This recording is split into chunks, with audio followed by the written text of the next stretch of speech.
All Division I college lacrosse is played on the East Coast. Every player on the East Coast therefore has an easier time reaching out to coaches, seeing schools, and vice versa.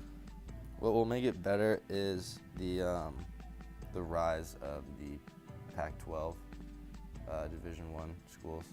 Once they get Division I programs, it'll be a lot easier for West Coast kids to find Division I homes. There are a lot of people who currently play and have played, and it's kind of like the Lacrosse Hall of Fame back there. Everybody's on the East Coast at these camps talking to the kids, when all we have is maybe like one or two guys that went to Duke and Cornell, which are big name schools, but it doesn't compare to the numbers on the East Coast. How it's accepted on the East Coast is more on the lines of football here, where every kid knows they can play if they want to, and if they play hard, they'll go Division I. But on the West Coast, it is still kind of an upper middle class sport that sort of lower income families aren't really being a part of yet.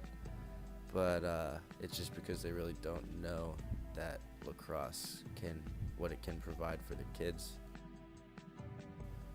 as long in the lines of scholarships and getting into schools that they otherwise wouldn't be able to get into. Once lacrosse develops on the West Coast as a sport and a culture like it has on the East Coast, and that will start inviting in a lot more people to play the game.